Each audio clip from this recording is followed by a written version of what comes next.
কলেজের পরীক্ষায় প্রথম হয়ে অগ্নিকে খুশি করলো কথা। সম্পূর্ণ জানতে ভিডিওটিতে একটি লাইক করে প্রথম থেকেই দেখতে থাকো। গল্পের শুরুতেই দেখা যায় কথার মনটা এমনিতেই ভালো নেই। কথা ঘরে বসে বসে কাঁদছিল। ঠিক তখনই ছোটকারা চলে এসেছে।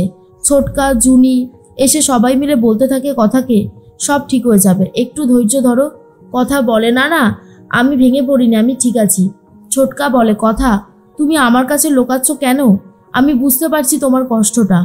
আর হ্যাঁ, এই সবের জন্য তো আমিই দায়ী। আমি তো তোমাকে বলেছিলাম এই নাটকটা করার জন্য। কথা বলে, ছি ছোটকা, তুমি এসব ব্যাপার নিয়ে একদম ভেবো না। আমার কপালে এরকম কিছু থাকলে তুমি কি করতে পারো বলো? আমি সব কিছুই মেনে নিয়েছি, আমার কপালের দোষ দিয়েছি। আর ঠিক তখন নূপুর বলে, ছোটকা কিন্তু একটা কথা বারবার বলছে কথা। অগ্নি আজকে বুঝতে পারছে না ঠিকই, কিন্তু অগ্নি একটা সময় ঠিক বুঝতে পারবে যে তুমি হচ্ছ ওর ভালোবাসার মানুষ। তোমাকে ছাড়া ও অন্য কিছু আর ভাবতেই পারবে না, আমি তোমাকে বলছি। কথা বলে, কাকিয়া, আমি আর কোনো আশা দেখতে পারছি না জানো তো। আর আমি ভাবতেও চাই না এইসব কিছু। আমি শুধু এটুকুই চাই যে পাচক মশাই কর্তা দাদুর কোম্পানিটা নতুন করে শুরু করুক। কারণ আমার মনে হয় কর্তা দাদুকে সাহায্য করাটা দরকার। কর্তা দাদু পাচক মশাইয়ের ওপর ভরসা করেছে। এরপর ছোটকা বলে, কিন্তু অগ্নি কি সেটা করবে? কথা বলে, আমি এক্ষুনি ওনার মাই মমস ক্যাফেতে যাব, গিয়ে ওনার সাথে কথা বলবো। ছোটকা তখন বলে, সাবধানে, এখন কিন্তু অগ্নির মাথা প্রচণ্ড গরম হয়ে রয়েছে। জানি না অগ্নি কি করবে, তবে তোমাকে সাবধানে সবকিছু করতে হবে। অগ্নি কিন্তু খুবই রেগে রয়েছে। কথা বলে, আমি জানি ছোটকা, খুব ভালো মতন জানি, কিন্তু তুমি চিন্তা করো না, আমি গিয়ে কথা বলবো।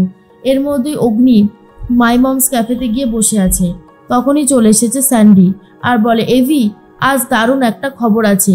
হার্বাল কফি একেবারে হিট করে গেছে। সবাই মিলে আসছে, হ্যারির সাথে সেলফি তুলছে, আমাদের টি লাউঞ্জকে ট্যাগ করছে। উফ, আজকে সোশ্যাল মিডিয়াতেও রমরমা রয়েছে। তখনই অগ্নি বলে, আমার টি লাউঞ্জটা কি আজকাল জোকারে ভরে গেছে নাকি? আমি তো বুঝতে পারছি না। তখনই স্যান্ডি বলে, কি হয়েছে এভি, এইভাবে রিয়াক্ট করছিস কেন? এভি তখন বলে, কারণ আমার টি লাউঞ্জে ওই রকম হ্যারি বলে কেউ থাকবে না। আর ঠিক তখনই স্যান্ডি বলে, বুঝতে পেরেছি, তুই হয়তো কোনো কিছু নিয়ে খুব ডিস্টার্ব আছিস। ঠিক আছে, তুই একটু একা থাক, আমি পরে এসে কথা বলবো। এর মধ্যেই এভি তখন বলে, দাঁড়া, কোথায় যাচ্ছিস? আমি সত্যি খুব বাজেভাবে রিয়াক্ট করে ফেলেছি, আই এম সরি। তখনই স্যান্ডি বলে, না না, ইটস ওকে, মাঝে মধ্যে মানুষের হয় এরকম, যখন কিছুই আর ভালো লাগে না। এর মধ্যেই চলে এসেছে ম্যান্ডি। ম্যান্ডি এসে বলে, এভি, দেখো আমি তোমার জন্য কফি এনেছি, এই কফিটা খেলে তোমার রিল্যাক্স লাগবে, নাও। কিন্তু তখনই এভি বলে, আমি এসব কিছুই খাবো না, আমার এসব কিছু দরকার নেই, আমাকে প্লিজ একটু একা থাকতে দিবি ম্যান্ডি, আমার ভালো লাগছে না, প্লিজ তুই এখান থেকে যা। ম্যান্ডি তখন বলে, এভি, তুমি আমার সাথে এভাবে কথা বলছো কেন? এভি তখন বলে, আর কিভাবে বলবো বলো, কিভাবে? আমার ভালো লাগছে না, তুই যাবি এখান থেকে। এরপরে ম্যান্ডি আর এভি দুজনে মিলে ঝামেলা করতে থাকলে স্যান্ডি ম্যান্ডিকে নিয়ে চলে যায়। তার মধ্যেই কথা চলে এসেছে। কথা এসে পাচক মশাইয়ের সাথে কথা বলতে শুরু করে। আর তখনই পাচক মশাই বলে, তুই এখানে কি করতে এসেছিস? তুই এখানে কেন এসেছিস? কথা বলে, আমি জানি পাচক মশাই, আপনি আমার উপরে খুবই রেগে গেছেন, কিন্তু আমার কথাটা দয়া করে শুনুন, একবার শুনুন। তখনই অগ্নি বলে, কি বলবি তুই? তোর আর নতুন করে কি বলার আছে? কথা বলে, পাচক মশাই, কর্তা দাদু অনেক আশা করেছে, আপনি যাবেন কোম্পানিতে, নতুন করে শুরু করবেন। অগ্নি তখন বলে, অসম্ভব, আমি HOF এর কোনো কথাই শুনতে পারবো না, আর তুই HOF এর এজেন্ট হয়ে এসে আমার সাথে কথা বলবি না। কথা বলে, জানি পাচক মশাই, আপনি খুব রেগে গেছেন, কিন্তু সত্যিটা একবার শুনুন, বোঝার চেষ্টা করুন। অগ্নি তখন কোনো কিছু শুনতে বা বুঝতে চায় না, আর বলে, বললাম তো, আমার এই বিষয়ে শোনার বা বলার কিছুই নেই, আমার ভালো লাগছে না। কথা মনে মনে একটা কথাই ভাবতে থাকে, পাচক মশাইয়ের মনে অভিমান জমা হয়ে রয়েছে, আর সেটা জমতে জমতে পাহাড় হয়ে গেছে বলেই পাচক মশাই এতটা রাগ করছে। এর মধ্যে ম্যান্ডি তখন বলে, বেশ হয়েছে, এইবার কথার বকা খাওয়ার পালা। এমন ট্রিটমেন্ট আজকে করবে না এভি, ভাবতেই পারছে না ও। এর মধ্যে অগ্নি বলে, তুই জানিস, আমার মাও অনেক ছোটবেলা থেকে আমি দেখেছিলাম সংসার গুছিয়ে রাখছে, সব কিছু হিসাব বরাবর পাই টু পাই করতো, তাহলে আমার মাকে বাড়ি থেকে বার করে দেওয়া হলো কেন? আর ফেরার রাস্তা বন্ধ করে দিল HOF নিজে। যখন ছোটবেলায় মা করতাম, তখন আমার পাশে আমার মা ছিল না, আমার বড় হয়ে ওঠাটা অনেক কষ্টের, তাই আমি কোনোভাবেই HOFকে ক্ষমা করতে পারবো না। এই কথাটা ভালো করে মাথায় ঢুকিয়ে নে। তখন আর কথা বিশেষ কিছু বলতে পারছে না। এর মধ্যে অগ্নি বলে, আর তুই এসে আমাকে এইভাবে জ্ঞান দিবি না, তুইও আমাকে ঠকিয়েছিস, সেই কথা আমি ভুলে যাইনি।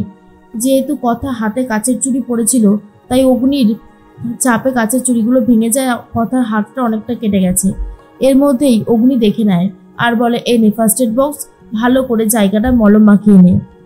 কথা বলে, এসব কিছু লাগবে না। অগ্নি তখন কিচেন থেকে গিয়ে হলুদ নিয়ে আসে আর বলে, তুই তো আবার হার্বাল প্রোডাক্ট ইউজ করিস, নে হলুদ মাখিয়ে দিলাম। এই রকম ব্যবহার করছে অগ্নি, যেটা দেখে কথা পুরো ভয় পেয়ে যায়, বুঝতে পারে না কি করবে। এরপর বেরিয়ে চলে যায়। তখনই ঋতু ফোন করেছে আর বলে, কথা আমি কিন্তু কলেজে আছি, আজকে তো আমাদের রেজাল্ট বেরোবে, তুই আসবি তো? কথা বলে, এদিকে চাপে আমি ভুলেই গেছিলাম আজকে আমাদের রেজাল্ট, হ্যাঁ আমি এক্ষুনি আসছি।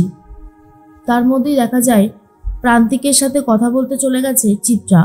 প্রান্তিক তখন বলে, আমার বাবা আপনাদেরকে এত এত টাকা দিয়েছিল কি করতে, হ্যাঁ সব কিছু তো শেষ হয়ে গেল।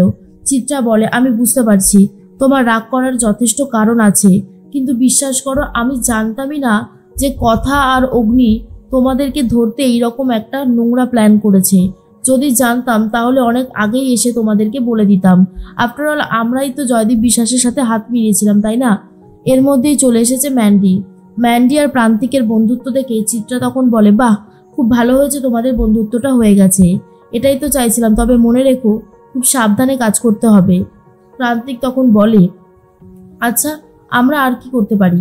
তখনই চিত্রা বলে, আমার যেটা মনে হয় গুয়ো ফার্মাসিটির সব থেকে ভাইটাল ওষুধটা কি, ওই শুশ্রূষা বলে কি একটা আছে না, শুশ্রূষা, ওইটা যদি আমরা নষ্ট করে দিতে পারি তাহলেই আমরা কাজটা করে ফেলতে পারবো, তাছাড়া আর কোনো কিছু সম্ভব না, ওই ওষুধটাই নষ্ট করে দিতে হবে। প্রান্তিক বলে, ঠিক আছে আমি ভাবনা চিন্তা করে আপনাকে জানাচ্ছি। এর মধ্যেই রেজাল্ট বেরোবে বলে ম্যান্ডিও বেরিয়ে যায়। চিত্রা ম্যান্ডিকে কলেজে নামিয়ে দেবে বলে কথা দেয়। আর অন্যদিকে জুনি আর মনে মনে ভাবতে থাকে প্রত্যয়, কি যে হচ্ছে বুঝতে পারছি না। কথা অগ্নি দুজনাই খুব রিয়াক্ট করছে। এর মধ্যেই ঋতুপর্ণা আর কথা চলে গেছে কলেজে। ঋতুর তো ভয় লাগতে থাকে, কি রেজাল্ট হবে বুঝতে পারছে না, কথারও ভয় লাগছে। এরপর ঋতু বলে যে, এই কথা আমি পাশ করে গেছি আর তুই তো ফার্স্ট হয়েছিস কলেজে। আর এটা শোনার পর তো কথা অনেক বেশি খুশি হয়, বুঝতে পারে পাচক মশাই যদি আমার বদনামটা না ঘোচাতো তাহলে আমি হয়তো এত ভালো রেজাল্ট করাতো দূরে কথা, পরীক্ষাতেই বসতে পারতাম না। পাচক মশাইকে খবরটা দিলে পাচক মশাই হয়তো খুবই খুশি হবে। কিন্তু এই দিকে অগ্নি বাড়ি যাবে না বলে ঠিক করে। আর তখনই প্রত্যয় আর আক্কি এসে HOFকে বলে দেয়, বিগ ব্রোর ফোনেও পাওয়া যাচ্ছে না, আর বলছিল বাড়িও ফিরবে না, কোথায় যে গেল। আর অন্যদিকে কথা ভাবে, পাচক মশাইকে একবার যদি প্রথম হওয়ার খবরটা দিতাম হয়তো পাচক মশাই খুশি হতো, কিন্তু পাচক মশাই কোথায় গেল রাগ করে, আর এই সুযোগটাই নিতে চাইছে মান্ডবী।